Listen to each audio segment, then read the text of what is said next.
9 ශ්‍රේණියෙන් 10 ශ්‍රේණියට සම්බන්ධ වන දුවල පුතාලට අලුතින්ම සම්බන්ධ වන විෂයක් තමයි කොමර්ස් විෂය. අපි කියනවා ව්‍යාපාර හා ගිණුම් කරන අධ්‍යයනය කියලා. ඒතර මේ සබ්ජෙක්ට් එක උසස් පෙළ තියෙන ගිණුම් කරන විෂයෙන් ව්‍යාපාර අධ්‍යයනයේ විෂයත් දෙක එකට කොට කරලා තමයි සාමාන්‍ය පෙළට මේ කොමර්ස් විෂය නිර්මාණය කරලා තියෙන්නේ.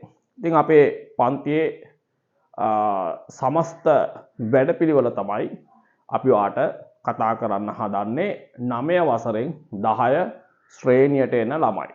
ඒ වගේම මම නමින් දුලිප් ශාන්තමානික් කදුර ඒ වගේම ව්‍යාපාර පරිපාලනය හදාරත් වෙනවා. ඒ වගේම AAT ආයතනයේ සියලු විභාග අධ්‍යයන සමත් කරලා තියෙනවා.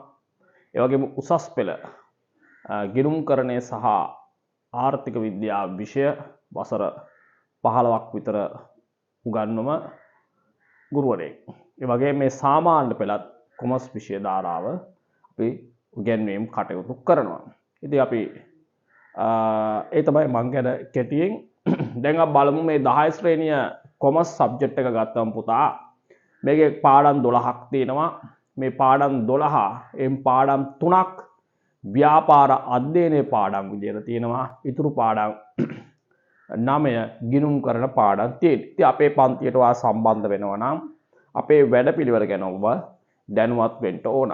ඉතින් මුලින්ම අපි කරන දේ තමයි සෑම නිබන්ධනයක්ම සෑම ඒකකයක්ම අපි නිබන්ධන අනුසාරයෙන් තමයි කතා කිරීම කරන්නේ.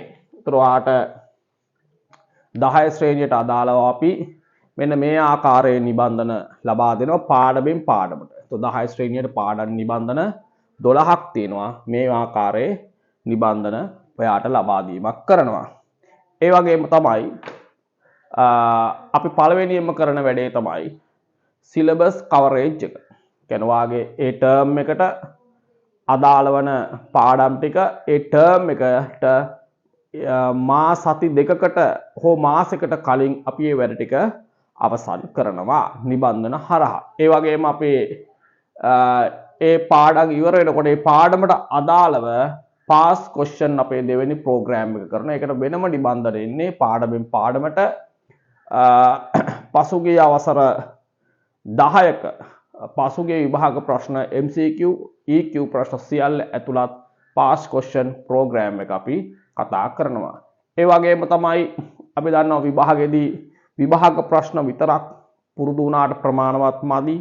සමහර වෙලාවට යම් යම් ආකාරයේ හිතන්න thinking පැත්ත ප්‍රශ්න නිර්මාණය කරන මොකද විභාගයකදී ගොඩක් වෙලාවට අහන්නේ පාඩම් කරපුවට වඩා පුතේ ඔයා ඉගෙන ගත්ත සංකල්ප ඇප්ලයි කරන්න ඔයාට පුළුවන්ද කියලා තමයි බලන්නේ. ඉතින් අපි ඔයාට අර අලුත් ප්‍රශ්න ආවොත් ඒවා ලියා ගන්න විදිය ඒවා ඉක්මනින් තේරුම් ගන්න විදිය සම්බන්ධව තමයි අපි ඊළඟට ප්‍රෝග්‍රෑම් එක කතා කරනවා memory plus. මේක සම්පූර්ණම මොඩල් questions තමයි අපි කතා කිරීම කරන්නේ. ඒ වගේම තමයි අපි දන්නවා අපි සිලබස් එක ඉගෙනගෙන යනකොට පාඩම් ගොඩක් යනකොට මේ පාඩම් ඔයාට අමතක වෙනවා යම් යම් තැන්. මොකද O level වලට විෂයන් 9ක් තියෙනකොට එක විෂයක් කෙරෙහි පමණක් අවධානය යොමු කරන්න බෑ. ඒස ඔයාට යම් යම් ඉගෙන ගත්ත කොටස් අමතක වෙන්න පුළුවන්. යම් යම් ඉගෙන ගන්න දේවල් වල අපැහැදිලි තැන් තියෙන්න පුළුවන්. ඒ නිසා අපි නැවත පොඩ්ඩක් මේ පරණ දේවල් නැවත මතක් කරගත යුතුයි. ඒ වෙනුවෙන් අපි හදලා තියෙනවා midnight paper කියලා concept එකක්. content එකක් හදලා තියෙනවා midnight paper. මේකදී අපි කරන්නේ පහුගිය පාඩම් ඔක්කොම ඇතුළත් කරපු සෑම සතියකම අපි paper එකක් කතා කිරීම කරනවා. ඒක අපි physical විදියට වගේම online මාධ්‍යෙනුත් කතා කිරීම කරනවා. ඒ වගේම තමයි අපි term test එකට යනකොට ඉගෙනගත්ත ටර්ම් එකේ පාඩම් ටික අපි ප්‍රැක්ටිස් කරලා අපි ටෙස්ට් එකක් ලියලා සූදානම් වෙලා තමයි අපි විභාගයට යන්න ඕන. ඉතින් ඒකට අපි ටර්ම් ටෙස්ට් එකට සති දෙකකට කලින් ටර්ම් ටෙස්ට් එක වගේම එක්සෑම් එකක් අපි පන්තියේදී ලබා දෙනවා. ටර්ම් ටෙස්ට් පේපර් කියලා අපි එකක් කරනවා. ඒතර අන්න ඒ විදිහට පුරුදු කරලා තමයි අපි ඔයාව හැම දෙයකටම සූදානම් කරන්නේ. ඉතින් ඔයා අපේ පන්තියට සම්බන්ධ වෙන්න කැමති නම් ඔයා අපේ පන්තියට එන්න අවශ්‍ය නම් ඔයාට තියෙන්නේ 0 76යි 93යි 68යි 139ට WhatsApp message එකක් දාන්න. එතකොට ඔයාට සම්බන්ධ වෙන්න පුළුවන්. ඔයාට ෆිසිකල් සම්බන්ධ වෙන්න පුළුවන්. ඔන්ලයින් මාර්ගයෙන් සම්බන්ධ වෙන්න පුළුවන්. එහෙනම් ජය වේවා ඔබට.